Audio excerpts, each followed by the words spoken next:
Even before you get out of bed, your day has already begun, and it began in the most powerful or most vulnerable part of your body, your mind.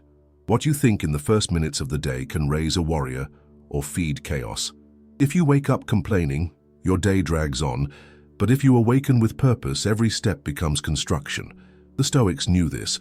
Marcus Aurelius didn't expect the day to be easy. He prepared himself to be strong, even when everything was about to collapse. And you, what have you been feeding right when you open your eyes? The world's chaos or the serenity of one who chooses their own path? The way you awaken reveals much more than the simple act of getting out of bed. It reveals the state of your soul. The Stoics knew that the start of each day was a silent battlefield, and that winning there meant dominating the rest of the journey. Marcus Aurelius, emperor of Rome, didn't begin his days expecting tranquility. He began with discipline, preparing his mind to face adversity with clarity. For him, every dawn was a chance to prove his strength, not to the world, but to himself. And you can do the same. Today you will have access to 12 Stoic meditations, mental weapons to cultivate resilience, purpose, and serenity in the first hours of the day. Use each one as a shield against the rush, the anxiety, and the chaos. But before we begin, leave your commitment on record. Comment the phrase of the day below. My day will be incredible. Like the video to strengthen this message. Subscribe to the channel to stay firm on this journey, and share it with someone who needs to wake up with more strength and direction. Now take a deep breath and prepare your mind. The Stoic meditations are about to begin. Meditation 1. The first thought shapes everything. The way you start your day sets the tone for everything that comes after. The first thought upon waking is not just a reflex. It's a silent order that echoes through the rest of the day. It can put you in a position of strength or in a cycle of distraction and apathy. When you open your eyes in the morning, what is your first reaction? Complaining about being tired? Worrying about what you need to do? Or do you get up like a warrior, ready to train your mind? Marcus Aurelius said, "Very little is needed to make a happy life. It is all within yourself in your way of thinking. And this way of thinking begins the exact moment you awaken. A negative thought spreads like fire, consuming your energy even before breakfast. But a strong thought creates internal resistance. When you wake up, don't go straight to your phone nor get up on autopilot. Breathe, ask yourself, what will be the tone of my day? Consciously choose what to feed. Start with a statement of power. Today is a good day to be strong. This small decision can change your destiny.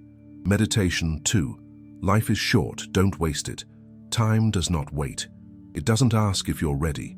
It simply passes, with or without your consent. Many live as if there were an infinite reserve of days. They postpone decisions, avoid risks, waste hours on distractions. But the truth is that no one knows how much time they have left. Death sends no warning. Marcus Aurelius meditated every day on this reality. You could leave life right now. Let that determine what you do and say and think. This sentence is not about fear, it's about urgency. An urgency to live the present with intention. Every morning is an invitation. Every day is a chance. Will you use it to repeat the same excuses or to act with purpose? Yesterday is a memory. Tomorrow is an uncertainty. Only the now is in your hands. And if you know how to honor it, you will have lived with more truth than many who merely existed. Meditation 3. The world should not have power over you. From the first minutes of the day, the world tries to dominate your mind. News, notifications, demands. Everything happens even before coffee, and that's how many begin. Reacting instead of acting. But the Stoics knew that true strength is not in controlling the world, but in maintaining control over yourself. Epictetus said, "Men are disturbed not by things, but by the views which they take of them." The external chaos only hits you if you open the doors of your mind. Your peace cannot be in the hands of others. If every criticism changes your mood, if every small challenge steals your energy, then you are living at the mercy of the world. Instead, train your mind to be like a rock in the middle of a storm. What comes from outside may even try to shake you, but your serenity will be your answer, because he who imposes himself is not great. He who does not let himself be dominated is great. Meditation 4. Master your mind before it masters you. Thoughts arise without an invitation. Like clouds, they cross the sky of the mind.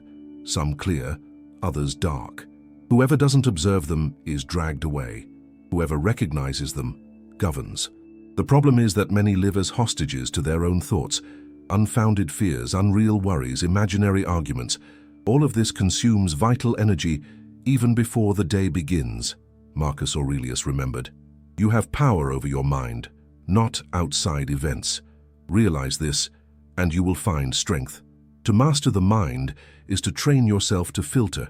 It is to ask, does this thought deserve my attention? Does it strengthen me or weaken me? The mind can be a prison or an ally. And the key is not to believe everything it says. Train yourself in detachment. Choose your thoughts as one chooses the fuel of one's own destiny. Because whoever governs their mind, governs their life. Meditation 5. Adversity reveals who you are. When everything is quiet, anyone seems strong. But it is on difficult days that true character is revealed. Adversity is not a punishment. It is a mirror. It shows if you are prepared, if you have clarity, if you have discipline. Complaining is easy. Giving up is common. But using difficulty as fuel is the choice of the few who really grow. Marcus Aurelius said, "The impediment to action advances action. What stands in the way becomes the way." The Stoics saw in challenges the training ground of the mind. Every problem is a chance to forge virtues. It's not the obstacle that defines you. It's your response to it. When the day tests you, ask yourself, what can I learn from this? How can I get out of here stronger? Pain doesn't have to be a burden. It can be the beginning of your strength. Meditation 6. Choose your mood as you choose your clothes. Before leaving home, you choose your clothes. You observe the weather, define the style. But what about your mind? How do you prepare it? Most don't even realize they have a choice. They wake up and let their mood be dictated by news, traffic, demands. But just as you wear a coat for the cold, you can wear an attitude for the day. Epictetus said, "People are not disturbed by events, but by the views they take of them." You can choose patience instead of irritation, clarity instead of haste.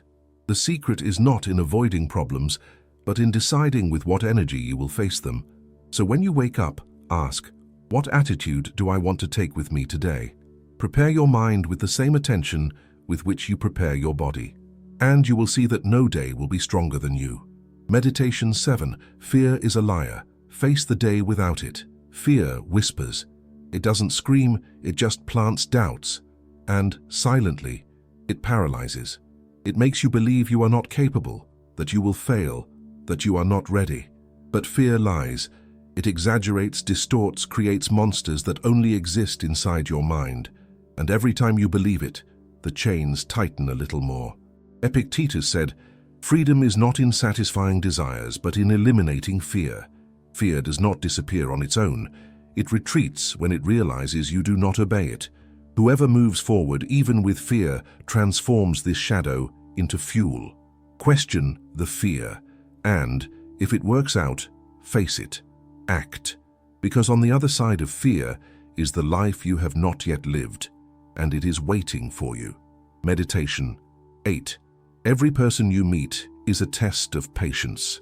The challenge of the day is not always in big events. Sometimes it's in a sidelong glance, in the impatience of traffic, in the rudeness of a stranger. Every person is a silent test of your peace. Will you react or will you respond? Will you match the aggression or maintain your serenity? Marcus Aurelius said, "When you wake up, think of the privilege of being alive. If being alive is already a gift, why waste it on useless discussions? It's not about passivity, but about wisdom. Not every provocation deserves a response. Not every criticism needs to be absorbed. Your peace is sacred. Protect it. And remember, staying calm is not weakness. It is the strength of one who masters himself." Meditation 9. The day will pass anyway. Make it worthwhile. Time does not stop. It doesn't wait for your motivation, nor does it ask if you are ready. It simply passes. And with it, so do your chances. The question is, what will you do with today's time? Will you waste it waiting for the ideal moment, or will you start now with what you have? Marcus Aurelius warned us, "Do not waste what is left of your life in discussions about what a good man should be. Be one." Every instant has weight, every choice has impact. What seems like an ordinary day is in fact a precious piece of your existence. It's not about doing a lot, but doing what matters. Define your daily purpose. Don't wait. Use it now with intention, because in the end, the only question that matters will be, what did I do with the time I had? Meditation 10. Pressure is a privilege. It means you are alive. Most see pressure as a burden, but it is a sign of movement, of responsibility, of growth. Whoever feels pressure is involved is in the game. To flee from it is to hide from life. The Stoics did not fear pressure. They used it to strengthen themselves. They knew that the mind grows like muscles under resistance. Seneca said, "Difficulties strengthen the mind, just as labor strengthens the body. If the day is heavy, it's because there is something important on your shoulders. See this as an honor, not a punishment." Pressure refines. It teaches you to resist, to focus, to lead. Whoever faces it becomes stronger. Whoever avoids it becomes more fragile. Do not ask for an easy life. Ask for a strong mind. And you will never again see pressure as an enemy, but as a sign that you are exactly where you need to be. Meditation 11. The world is hectic, but you can be serene. The noise outside never ceases. There is always something demanding your attention. Notifications, obligations, urgencies.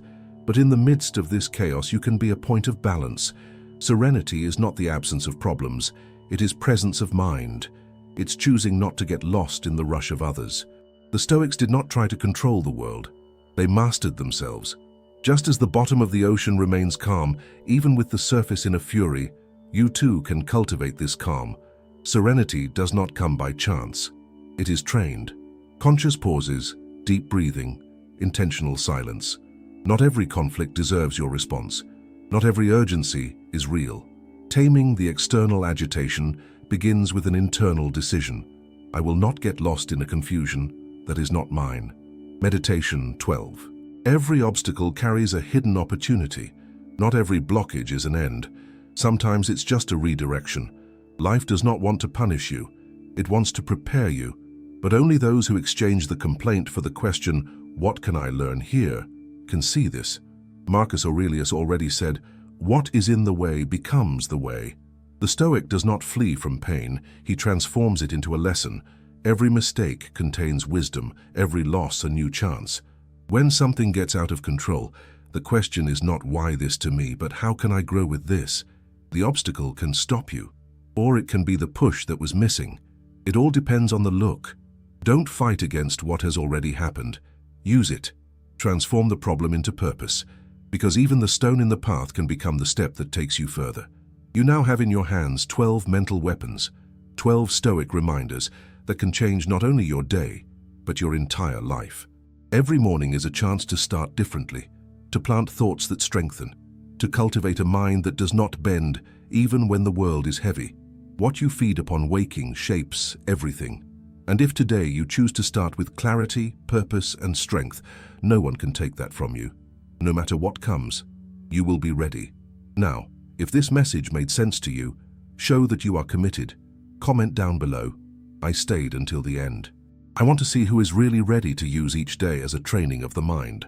Leave your like to strengthen the channel. Subscribe to Stoic Spring to continue receiving reflections like this. And share this video with someone who needs to start the day with more direction. Life doesn't wait, so get up and walk like someone who knows exactly where they are going. I'll see you in the next video. See you soon.